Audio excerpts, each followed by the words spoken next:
¿qué tal? ¿Cómo están? Un saludo muy grande, muy afectuoso. Estamos con toda la motivación, muy contentos porque estamos otra vez con ustedes al aire a través de nuestro podcast. Tú mereces prosperar. José Luis, bienvenido. ¿Qué tal, Obed? Qué gusto saludarte y también qué gusto saludar a toda nuestra audiencia, a todos los que nos ven desde diferentes lugares. Sin duda que hoy vamos a tener una noche especial. Claro que sí. Y quisiera decirte antes, José Luis, que estamos también muy contentos por la gente que nos ve en países centroamericanos. Sí, estamos hablando de Colombia, de Chile, bueno, Argentina, que ya no es muy centroamericano, pero que también tenemos ese privilegio de que nos vean y nos escuchen. Y además, quiero decirle que nuestro primer episodio ya está en YouTube y en Spotify, así que pueden estar ahí disfrutándolo. Para aquellos que lo han tomado muy didáctico y quieren ir a él otra vez a disfrutarlo. Ok, pues comenzamos, si te parece. Me parece bien y sin duda que no solamente de los países que mencionaste, hay más países de los que nos vieron, pero hay algo significativo. Venezuela, después de México, Venezuela fue el segundo país donde mayor audiencia tuvimos. Cierto. Y la verdad es que me da mucho gusto que esto sea, porque yo sé que en Venezuela pasan por situaciones económicas bastante difíciles, a lo mismo que en Argentina, por todo lo que está sucediendo en la parte económica. Pero bueno, vamos a iniciar porque hoy tenemos mucho de qué hablar. En la sesión anterior empecé a explicar desde las raíces del lenguaje original en que fue escrita la Biblia lo que es la abundancia y lo que es la riqueza. Hice ver que la riqueza es resultado del trabajo que realizamos cada día, tal como lo señalé, y que esto lo podemos ver en el significado de trabajar en la raíz original en el tercer mandamiento. Y expliqué que cuando trabajamos estamos creando riqueza. Con base en esto hice ver que la riqueza no es algo negativo, porque si así fuera es como si viéramos el trabajo de la misma forma, que lo viéramos de forma negativa, lo cual no hacemos. Examiné también la enseñanza de Pablo a Timoteo, en la cual han surgido ideas distorsionadas acerca del dinero, partiendo de la traducción de que el amor al dinero es la raíz de todos los males. Viendo que en su raíz, en primera instancia, amor al dinero significa avaricia, y que verlo desde el significado que esta frase tiene, permite comprender más claramente esta enseñanza. Porque la avaricia, es cierto, es el amor desordenado por el dinero que viene del deseo, ansia o afán de adquirir riquezas para acumularlas. También expliqué lo que es el dinero. Solo un instrumento legal de cambio, que no corrompe, no aleja de Dios, no cambia a las personas, porque el dinero en sí mismo no tiene poder alguno, más que el que cada quien le da. Y que solamente dije que, como ejemplo, que este era como un amplificador. En nuestras manos amplifica y manifiesta quiénes somos. Esto es real. Si nosotros somos personas de bien, lo utilizaremos para hacer el bien. Si somos personas de mal, para hacer mal, lo utilizaremos. Sobre el mismo tema, examiné las palabras de Jesús en Mateo 6:24 acerca de que no se puede servir a dos señores, a Dios y a las riquezas. Y al analizar el significado de riqueza desde su raíz, demostré lo que Jesús enseñó, que esto está relacionado con el mismo tema que después enseñó Pablo el apóstol sobre el amor al dinero. En este pasaje, el significado de riquezas es mamonás, que significa poner la confianza en la riqueza personificada, la avaricia deificada, es decir, endiosar o adorar la avaricia, porque Mamón, de donde se deriva Mamonás, era el dios de la avaricia. Por lo tanto, quien lo adora se contrapone con el primer mandamiento que nos dice que no hay que inclinarse ante dioses ajenos y que no hay que adorarlos. Y de esa adoración surge el deseo insaciable y la ambición irrefrenable por hacer riquezas sin importar los medios, generando en ocasiones una riqueza deshonesta. Como podemos observar, no fue la riqueza en sí mismo lo que Jesús condenó, sino los métodos por los cuales era adquirida y la forma equivocada en que se utilizaba, sobre todo cuando no era usada en favor de los más necesitados. Sobre esto es lo que Jesús enseñó, y no en contra de la riqueza generada a través del trabajo honesto. La historia de Zaqueo, que todos conocemos, narra, o muchos conocemos, narra los primeros, más bien narrada en los primeros 10 versos del Evangelio de Lucas, es un claro ejemplo. La larga plática que Jesús tuvo con él durante la cena lo llevó a comprender, en primer lugar, la importancia de contribuir a la vida de otros, y en segundo lugar, la diferencia entre la riqueza obtenida por medios honestos y la obtenida de forma fraudulenta derivado de la avaricia. Habiéndole quedado a Zaqueo claro esto, al final de la conversación dijo: Señor, la mitad de mis bienes doy a los pobres, y si en algo los he defraudado a alguno, se lo devuelvo cuadruplicado, se lo devuelvo cuadruplicado. Las enseñanzas de Jesús hicieron que Zaqueo no solo rectificara sus acciones, sino que logró claridad mental para comprender que no importaba de cuánto se desprendiera, él tenía ahora la capacidad para volver a generar riqueza, pero sobre bases espirituales firmes. Y esta es la forma correcta de generar riqueza, haciéndolo desde la perspectiva de Dios, como lo iré explicando a lo largo de cada sesión, donde voy a dejar claro desde las enseñanzas y principios que la Biblia enseña, repito y lo diré una y otra vez, desde el lenguaje original, que la verdad de Dios es la salud, la abundancia, la prosperidad y la felicidad, y que todos tenemos el derecho a disfrutar de estos beneficios. Lo digo enfáticamente, cualquiera puede prosperar, experimentar total bienestar y resultados satisfactorios en cualquier área de su vida. Este es el deseo del Padre, el bienestar y la prosperidad ilimitada, y no que vivamos solamente con lo indispensable, y mucho menos que padezcamos escasez. Pero primero hay que desearlo. Ustedes preguntarán, ¿desearlo? ¿Por qué? Porque luego de tantos años de escuchar enseñanzas en contra de la riqueza, inconscientemente en muchos se ha generado un rechazo o sentido de culpa por desearlo. Recordemos la ocasión en que Jesús le preguntó a un paralítico: ¿quieres ser sano? ¿Perdón?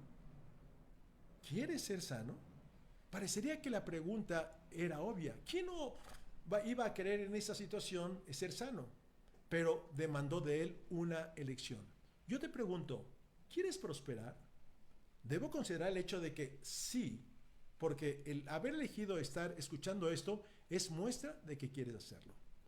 En segundo lugar, para reclamar la herencia divina que Dios creó para todos, hay que aprender y poner en práctica los principios dados por Dios que la Biblia enseña, siguiendo sus instrucciones al pie de la letra, las cuales iremos revisando desde el lenguaje original.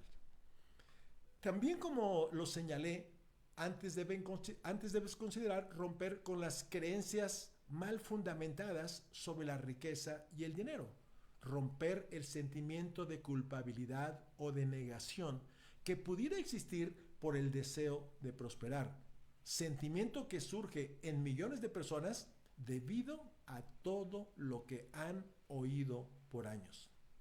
Que prosperar y generar riqueza aleja de Dios, o que no es su propósito. El deseo de prosperar es totalmente legítimo y digno para cualquier persona, incluso indispensable para cumplir el propósito de Dios en nuestra vida. Solo hay que comprender el verdadero sentido del pensamiento de Dios, confiar en sus promesas y poner en práctica sus principios, meditando en ellos de día y de noche. Y si lo haces, harás prosperar tu camino y todo te saldrá bien. El resultado que irás obteniendo será maravilloso. Te lo digo por experiencia. Pero antes de continuar, voy a hacer una pausa para saludar a todos los que están presentes en esta sesión y nuevamente los reconozco por tomarse este tiempo para aprender acerca de las maravillosas enseñanzas que la Biblia, la palabra de Dios, encierra en su profundidad acerca de la prosperidad. Así que adelante, Obed, por favor. Claro que sí, claro que sí. Bueno, ahorita saludos, José Luis, de Saúl Díaz Reynoso, de Guadalupe Álvarez, de Belinda Linda Maldonado, Abiel Hernández Ross, Alberto Guevara, More Spin y bueno, así varios amigos que se están uniendo para poder integrarse a pues esta clase, diría yo, porque nos están felicitando realmente y sobre todo a ti por la ponencia, porque ha sido muy didáctica. Entonces, pues muy agradecidos y nosotros también muy agradecidos con ustedes. Perfecto, pues muchísimas gracias porque realmente nuestro deseo es que esto sea de gran utilidad para ustedes. Así es que, bueno, continuemos. En esta sesión voy a empezar por analizar desde el lenguaje original lo que es prosperidad y posteriormente analizaré otra enseñanza de Jesús que debido a que no se ha analizado desde sus raíces han llevado a ver la riqueza, el fruto de nuestro trabajo, como algo negativo. ¿A qué me refiero? A la historia del joven rico. Como dije antes, al hablar de prosperidad, en muchos, debido a sus creencias, de inmediato se encienden señales de alerta, porque confunden prosperidad con riqueza. Como consideran que la riqueza fue condenada por Jesús, entonces de inmediato toman una actitud defensiva sobre cualquier tema que tenga relación con ella. Debo aclarar, y es muy importante comprenderlo, que riqueza y prosperidad, repito, que riqueza y prosperidad no es lo mismo. Son dos cosas totalmente distintas. Hay millones de personas que sin tener una enorme riqueza son prósperas. Estuve en Guatemala semanas atrás, recorrí el país por carretera y pude observar a la gente del campo. No usan vestimentas lujosas, ni viven en casas espectaculares, ni andan en carros de lujo tampoco, pero basta ver su sonrisa y la alegría con la que viven y reciben a un invitado para darse cuenta de su prosperidad. Por la relación que tengo con proveedores en nuestra empresa, también conozco personas que han generado una enorme riqueza, pero son sencillos, amables, serviciales y lo que han logrado lo han hecho a través de años de trabajo honesto. Incluso contribuyen con algunos de los proyectos que estamos realizando en varias casas hogar, casas donde hay huérfanos, donde una parte del trabajo que realizamos es la renovación de sus instalaciones, además de enseñarles otras cosas importantes a los chicos. Entonces, para comprenderlo, vamos a ver lo que prosperidad significa en la Biblia. En el Antiguo Testamento hay 7 raíces para esta palabra que en la traducción al español solo se tradujo como una sola, como prosperidad. Voy a mostrarles cada una de ellas. Tob es una que significa bueno en el sentido más amplio. Bien, cosas buenas, hombre bueno, mujer buena, bienes. También significa abundancia, alegría, beneficio, benevolencia, bienestar, prioridad, contento, dichoso, éxito, favor, feliz. Tenemos Shalab, que significa estar tranquilo, seguro, exitoso, ser prosperado, tener paz. Luego tenemos Sheleb, que es un derivado de Shalab y que significa seguridad. También está Shalva, que significa abundancia, descanso, paz, seguridad genuina o falsa. Genuina para el sabio, pues lo lleva a la abundancia, deseando todo lo que quiere y a tener paz. Pero para el necio, una seguridad falsa, porque debido a su necedad y a su torpeza y tonterías, la prosperidad lo lleva a perderse. Esta es raíz de la palabra prosperidad cuando Salomón señala en Proverbios 1:32, el desvío de los ignorantes los matará y la prosperidad de los sabios los echará a perder. Otra que además de ser la raíz de prosperidad es la misma raíz de la palabra paz es shalom, que significa seguro, bien, feliz, amistoso, bienestar, es decir, salud, prosperidad, paz. En estos 5 significados vemos que la prosperidad es un estado de bienestar en el que hay abundancia, alegría, felicidad, salud, dicha, seguridad, tranquilidad, éxito, cosas buenas y lo más importante, paz. Estas enseñanzas a las que les hemos dado el título de Tú puedes prosperar tienen este fin, que comprendiendo las profundas verdades de la Biblia puedas lograr ese estado de bienestar poniendo en práctica las instrucciones de la palabra de Dios, convencida o convencido de sus verdades, que obtengas lo que Él desde la creación puso a disposición de todos nosotros. Hay otra raíz más que nos muestra otra perspectiva, otra forma de considerar la prosperidad. Es Sakal. Sakal significa ser que lleva a ser o actuar. Inteligente, pensar, comprender, diestro, alcanzar, éxito, prosperar, dar, dichoso, sabiduría, sabio. Hasta aquí, si ustedes lo observan, ningún significado de prosperidad muestra que la riqueza está involucrada en ella, porque como lo señalé, la riqueza es lo que nosotros producimos a través del trabajo que realizamos, y en la medida en que estamos en el estado de prosperidad, nuestra productividad es mayor. ¿Por qué razón? Porque estamos actuando desde lo primero que Sakal significa. Estamos actuando desde el ser que nos lleva al hacer. Dios le dijo a Moisés, yo soy. El orden de Dios sigue esta secuencia. Empieza por ser, le sigue hacer. Prosperamos y llegamos desde ese punto al lograr, a tener. Primero somos, después hacemos y luego como resultado natural tenemos. Este es un tema muy amplio que analizaré en una próxima sesión. ¿Qué nos dice este significado de prosperidad? Ser que lleva a ser.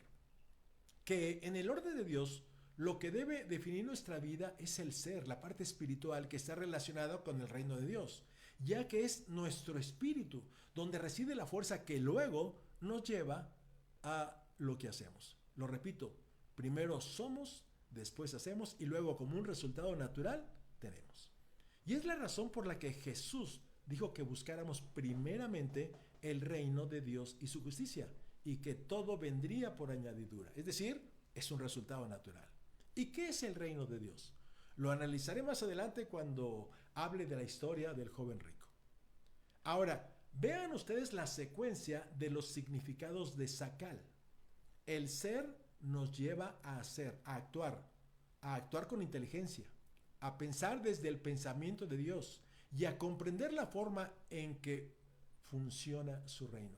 El hacer nos lleva a ser diestros por la experiencia que adquirimos, a alcanzar nuestros objetivos, teniendo éxito en las cosas que emprendemos. Logramos prosperar en todos los sentidos. Y esto nos lleva a dar sin reservas de lo que hemos aprendido y de lo que tenemos.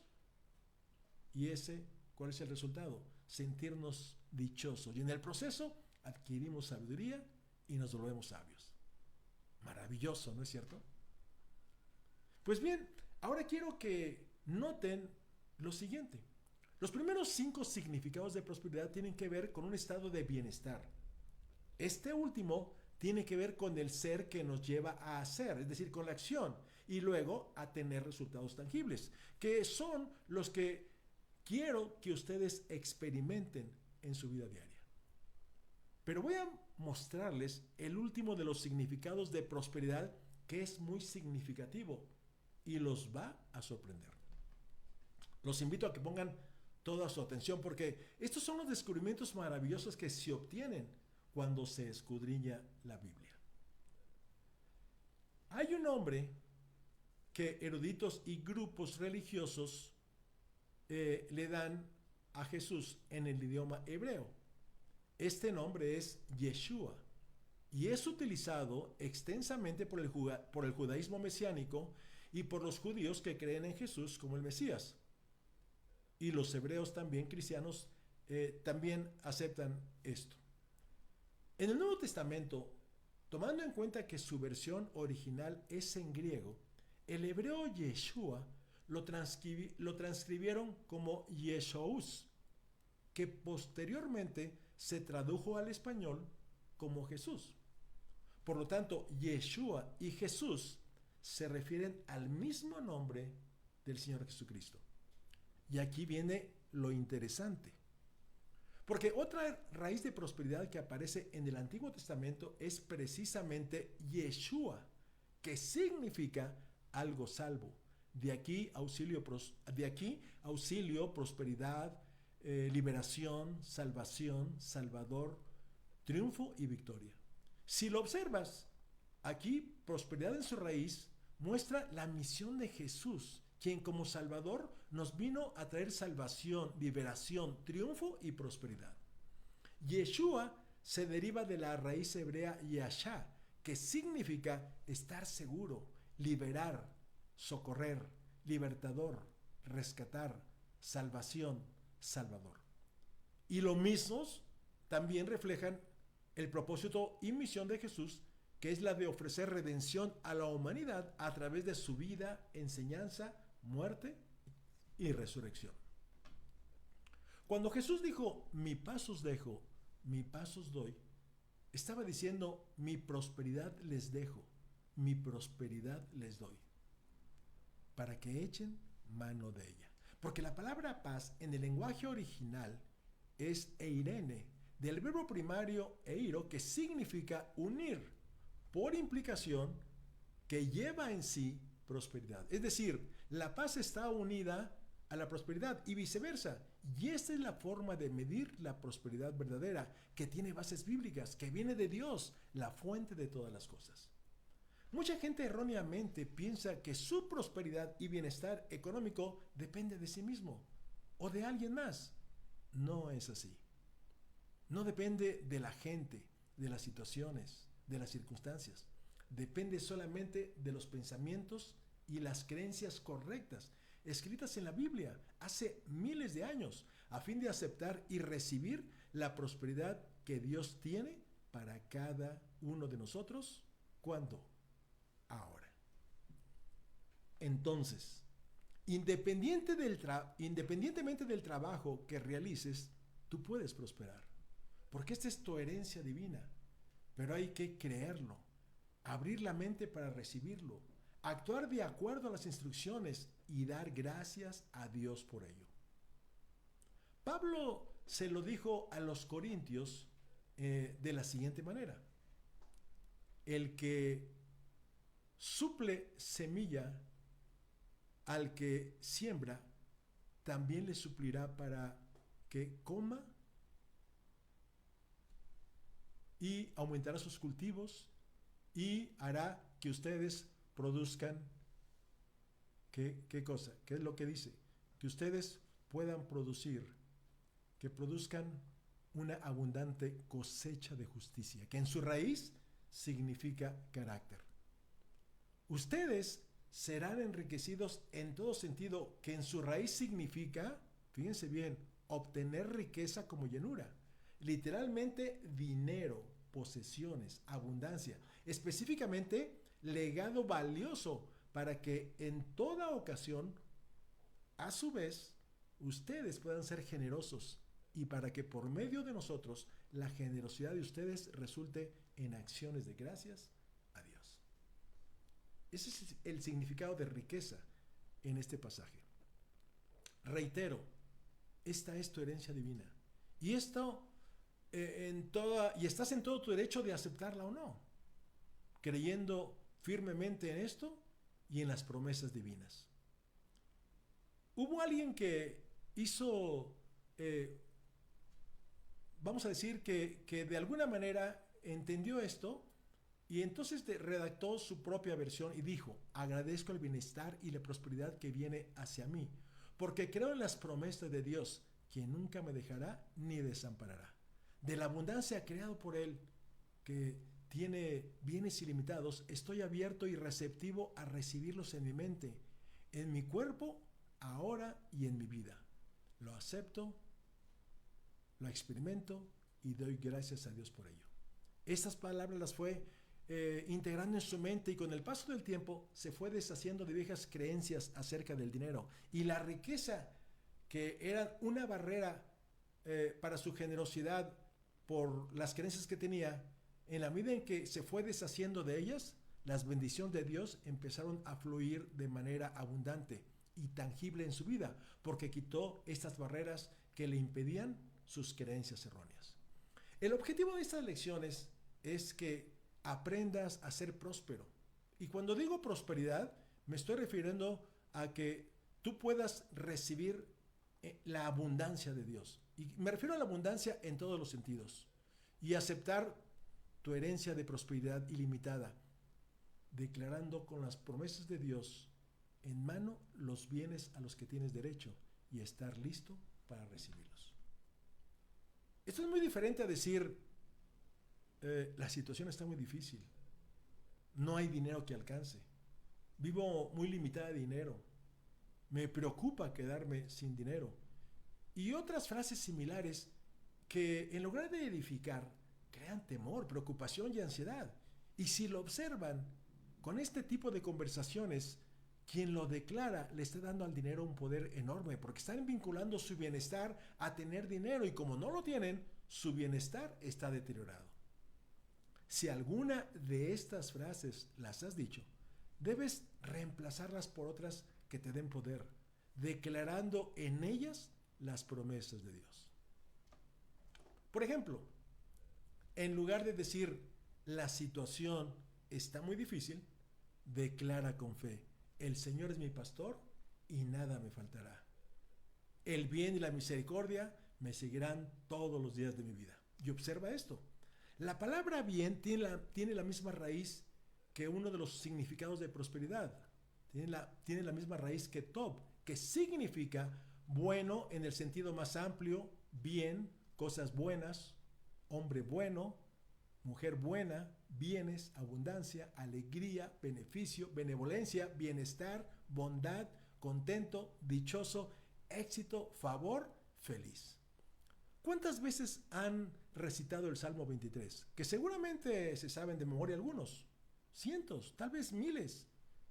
En todas esas veces dijeron esta parte: el bien y la misericordia me seguirán todos los días de mi vida.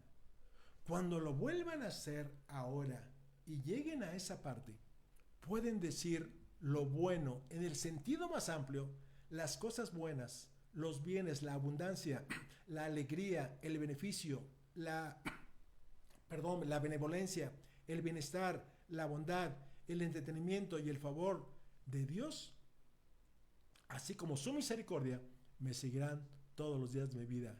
Y entonces la palabra cobrará sentido en su vida.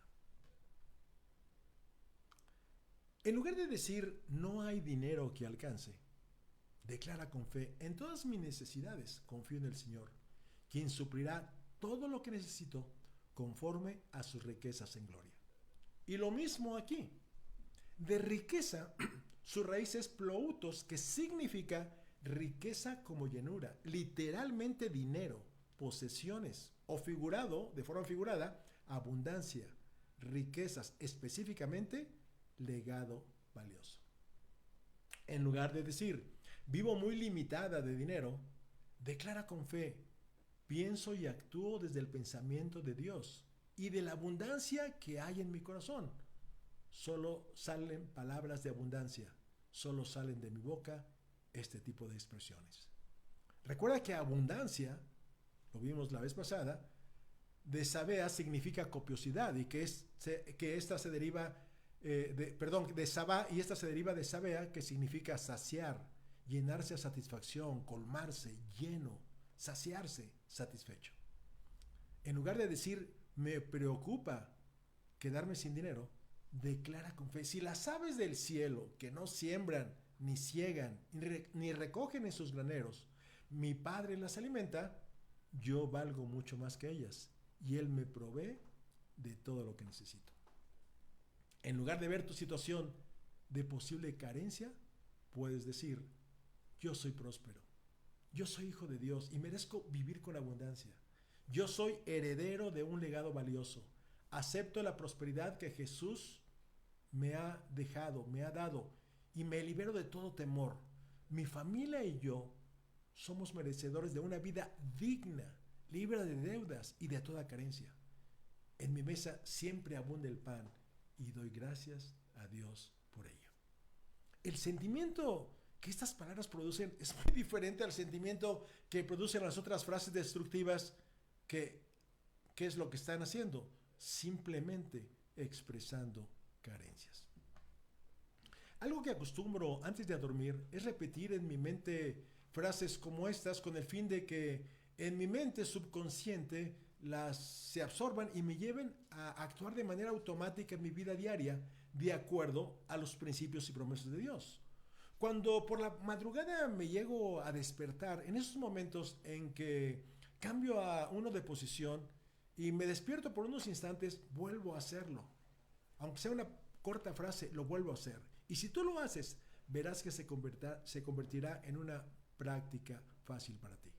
Durante los tiempos críticos de la pandemia, recitaba el Salmo 91 y ponía énfasis en el verso 7 y lo personalizaba. Caerán a mi lado 1000 y 10,000 a mi diestra, mas a mí no llegará. Jamás viví con temor y no solo yo, sino también mi familia, quedamos totalmente librados de este mal. ¿Por qué? Porque confiamos en las promesas de Dios. Así es de real. Comprende esto. Hay una gran diferencia entre creer en Dios y vivir la experiencia de Dios. Creer en Dios es una creencia intelectual. Yo creo que existe el planeta Venus y mi creencia es verdadera, pero eso no tiene un impacto en lo más mínimo en mi vida, porque no he tenido la experiencia de estar allí. Vivir la experiencia de Dios es convertir en experiencia sus promesas en nuestra vida, en nuestros asuntos. Es ver cómo todas las cosas, aun aquellas que parecen adversas, actúan siempre a nuestro favor. Sobre esto voy a exponer mucho en cada capítulo, porque lo que deseo es que lo que ustedes están escuchando no nos lleve a saber más, a convertirlo en un conocimiento mental, sino que los lleve a convertirlo en experiencia y que lo traigan a la realidad en sus vidas.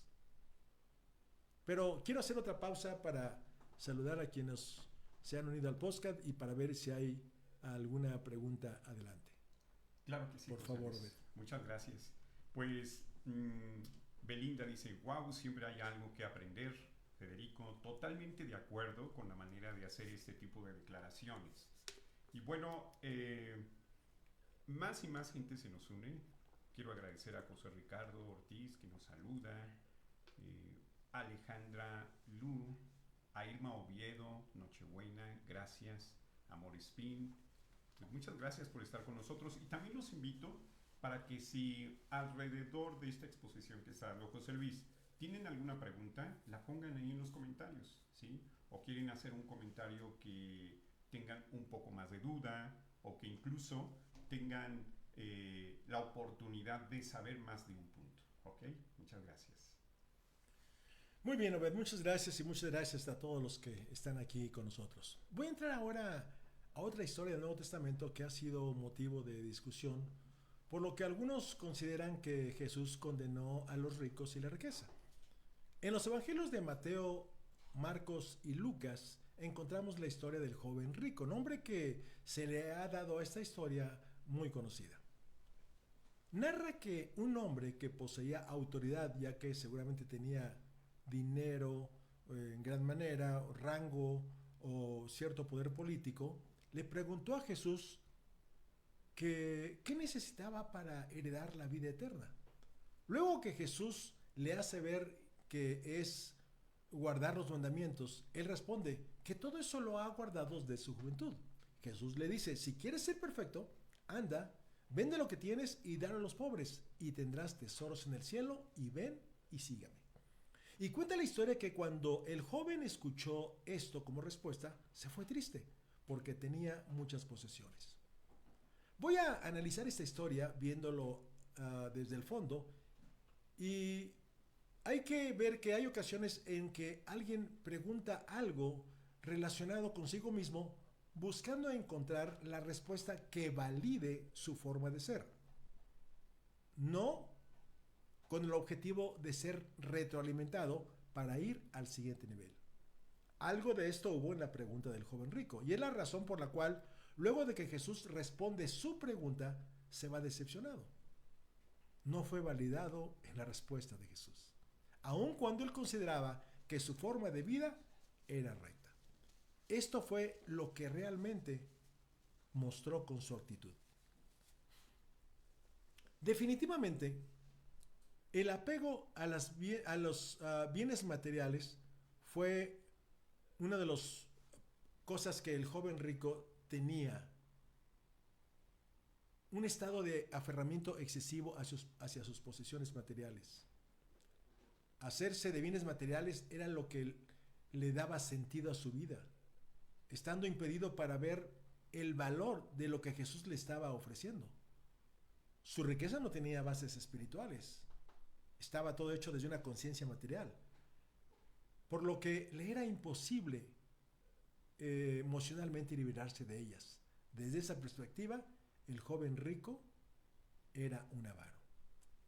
La segunda actitud que mostró fue sus prioridades reales y la falla de empatía y compasión hacia los necesitados.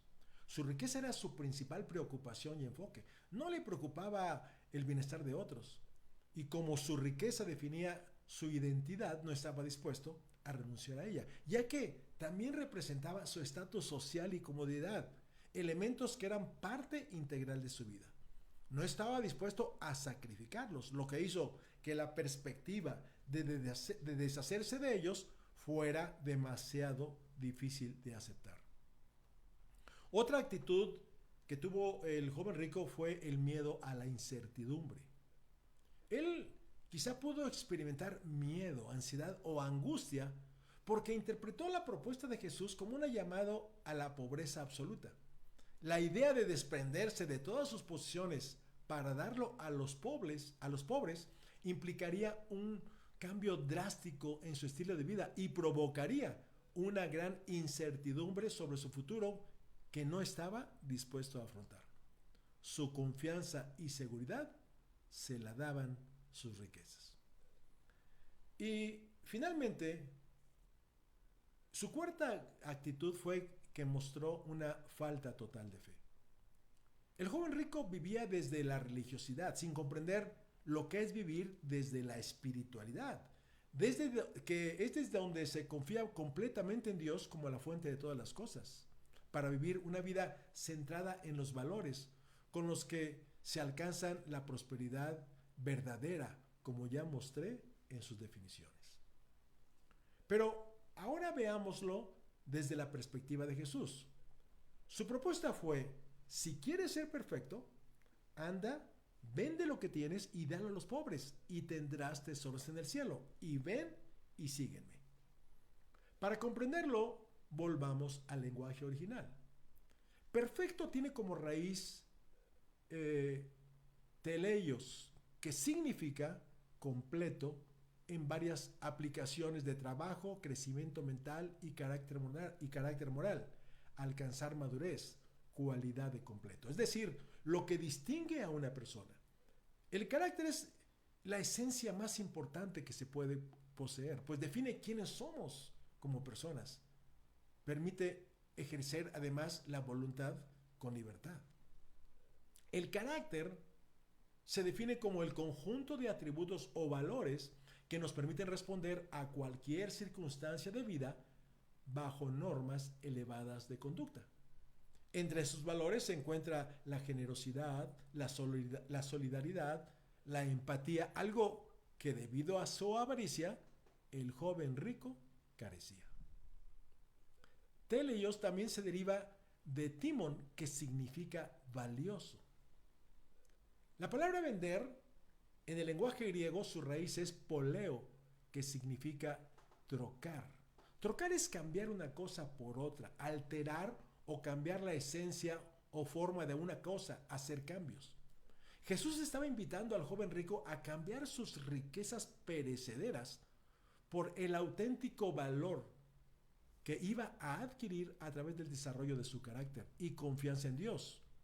Poder no sustentado en las posesiones externas, sino en la espiritualidad interna. En cuanto a la palabra dar, su raíz es didomi. Esta palabra significa hacer trato, ceder a la multitud. Se conforma de dos raíces. Una es dia, que significa ser el canal de un acto, y la otra, didomi, que entre otras cosas significa confiar, libertad, tener misericordia. Desde los significados e imaginando la conversación, Lo que Jesús le dijo al joven rico fue, a ver, quiero hacer un trato contigo. Te ofrezco que cambies tu riqueza material por algo distinto que va a alterar tu esencia y va a producir cambios en ti. Te ofrezco que te conviertas en el canal de misericordia, cediendo a la multitud de pobres tu riqueza. A cambio, vas a obtener algo más valioso. Vas a convertirte en un ser completo y libre de todo apego. Esta libertad verdadera es la que te ofrezco. No solo eso, serás poseedor de la verdadera riqueza, un depósito de riqueza interior con la cual puedes, cuando lo necesites, generar riqueza exterior. Y además vas a lograr felicidad, poder y verdaderamente la eternidad. Me vas a acompañar como discípulo para esparcir las buenas nuevas. Que esto último es lo que significa seguir. ¿Qué sucedió con el joven rico? Dio media vuelta y se fue triste. Jesús concluyó, de cierto os digo, que difícilmente entrará un rico en el reino de los cielos. Otra vez os digo que es más fácil pasar un camello por el ojo de una aguja que entrar un rico en el reino de Dios. En su conclusión, Jesús no estaba condenando la riqueza en sí misma, sino estaba advirtiendo sobre los resultados que se obtienen cuando una persona se aferra a las posesiones materiales y pone la confianza en ellas en lugar de confiar en Dios y tenerlo a Él como la fuente de todas las cosas. Con su actitud, el joven rico mostró que era un avaro. Su avaricia, el amor a la riqueza, le impidió utilizarla para favorecer a los más necesitados, a los más vulnerables, porque él no era dueño de la riqueza era dueña de él. Reitero, esto es lo que Jesús estaba condenando y cada uno de nosotros debemos de considerar esto. Pero hay algo más que analizar en las palabras de Jesús.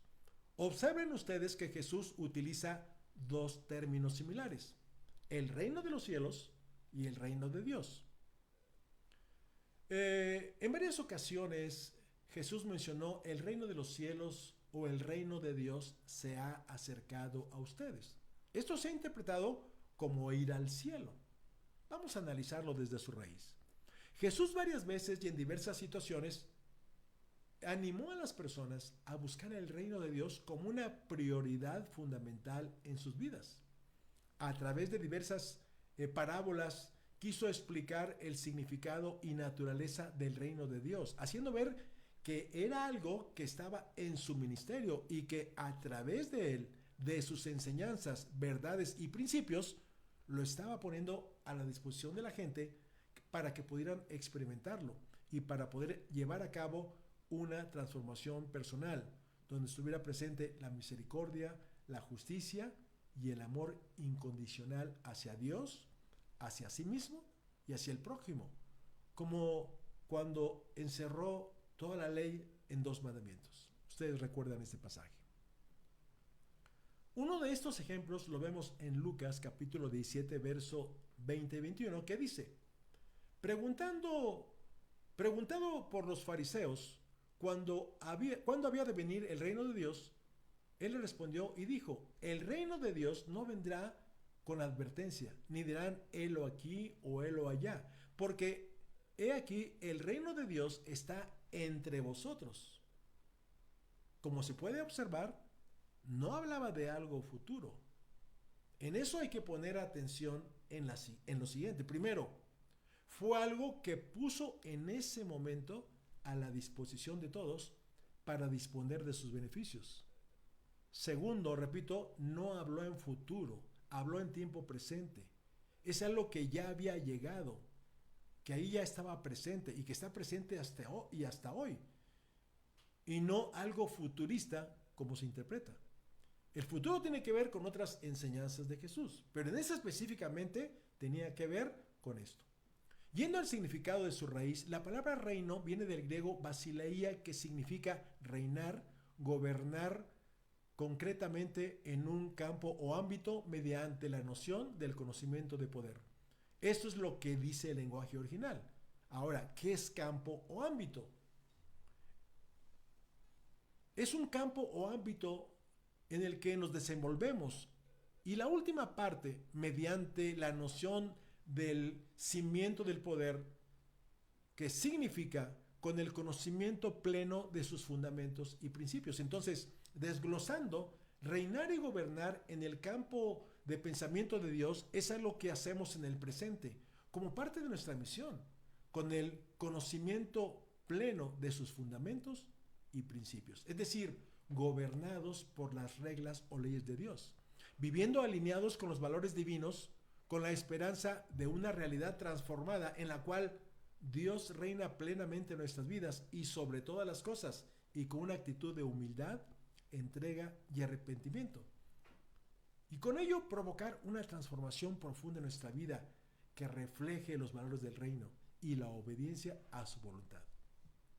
Esto no pudo comprenderlo debido a su avaricia que intoxicaba su mente, el joven rico, porque le impidió esto, ver la verdadera abundancia, donde además hay paz y plenitud de vida. Como conclusión de la conversación con el joven rico, Jesús expresó: le resulta más fácil a un camello pasar por el ojo de una aguja que a un rico entrar en el reino de Dios. Lo cual algunos también han malinterpretado, porque no se refiere a esa hoja que nosotros conocemos. En los tiempos de Jesús, las ciudades estaban amuralladas para protegerse de los enemigos. Por ley, los camellos cargados no podían entrar por las puertas principales después del atardecer. Solo estaban abiertas puertas pequeñas llamadas ojos de aguja. Los camellos cargados, debido a la carga y su estructura ósea, no podían pasar de rodillas, así que les era imposible prácticamente pasar por ahí. Entonces, ¿qué quiero decir con esto? Que una vez más he demostrado, visto desde el lenguaje original, que Jesús no estaba en contra de la riqueza.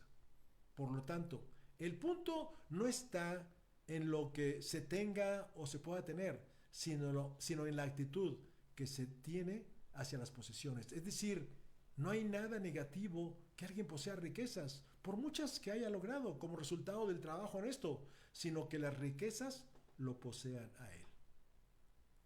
Entonces, cada uno de nosotros tenemos la oportunidad de hacer un análisis de estas cosas.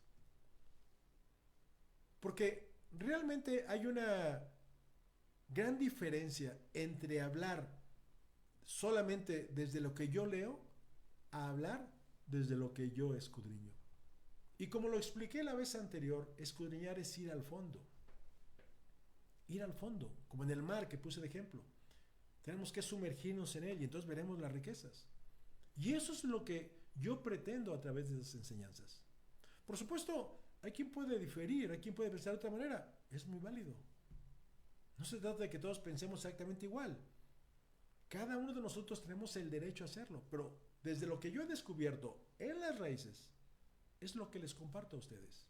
¿Por qué? Porque deseo que descubran las maravillas que están en la palabra de Dios, en la profundidad de la palabra de Dios, y que esas grandes maravillas que hay las hagan suyas y las aprovechen. Cada sesión estaremos viendo cosas nuevas. En la próxima sesión hablaré acerca de lo que Jesús dijo también sobre el afán y la riqueza, y también voy a analizar la vida de Jesús desde lo que era, desde lo que vivió, para ver si realmente Jesús era una persona pobre, como se dice también. Por supuesto que de pobreza Jesús no tenía absolutamente nada. Cuando la Biblia habla de que se hizo pobre, lo habla en un sentido figurado, no se haya convertido en un mendigo. Estas cosas y muchas otras, infinidad de pasajes bíblicos, los iremos analizando en esta sesión de Tú puedes prosperar. Lo más importante es no solamente que te conviertas en un oidor, que no seas un oidor olvidadizo, sino que seas un hacedor. Y estos ejemplos que puse de lo que no debes declarar y lo que con fe sí debes declarar, yo diría, vuelve a ver el video, detén ahí la imagen, toma notas si quieres de ellas y repítelas todas las noches. En las noches cuando te vayas a acostar, toma una de las promesas de Dios, ahora como esta del Salmo 23, pero ya tienes conciencia de lo que significa en su raíz. Es muy diferente a leer sin saber qué significa, a leer y saber qué significa. Toma conciencia de ellas, repítelos en tu mente.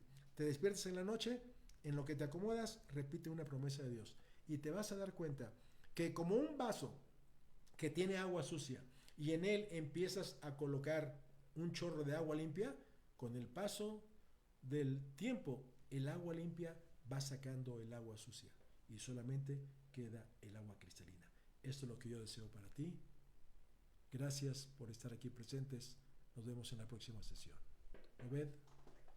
Encantado y agradecido por tu explicación, así como todos nuestros seguidores, nuestros usuarios, y creo que más allá de comprendernos, nos anima el ejercicio, José Luis, ¿no? Así es. Nos anima al ejercicio, y yo también los animo para que nos escriban no solamente una felicitación, la cual agradecemos, sino también preguntas, que eso es lo que hace este programa, esto es lo que hace más realizable este programa, así que muchas gracias.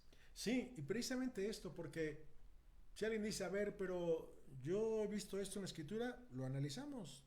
Nos daremos un tiempo para responder esas preguntas, para analizarlo desde el lenguaje original, no de que yo les dé una explicación. Jamás les voy a dar una explicación desde lo que yo pienso o creo. Si alguna vez lo llego a hacer, se los diré. Esta es mi interpretación, tal vez porque no encuentro demasiado fondo en esto, pero siempre iré a la escritura original. Y en la escritura original es como si alguien me dijera, oye, ¿qué quiere decir house en español? La palabra inglés house. Y yo abriera el diccionario y dijera, pues quiere decir casa. Y alguien lo discutiera y diría, pues eso es lo que dice aquí. Exactamente lo mismo es lo que yo hago cuando escudriño la palabra de Dios. Tomo el diccionario de las raíces bíblicas y tomo otros materiales, pero ahorita hablo solamente de eso. Veo contextos, veo costumbres judías, en fin, para poder comprender bien todas estas cosas. Y sobre esa parte es lo que yo les comparto. Así es que sigamos creciendo en esto, llévenlo a la práctica, ténganlo en su mente y ustedes empezarán a ver cómo las bendiciones de Dios se manifiestan en su vida.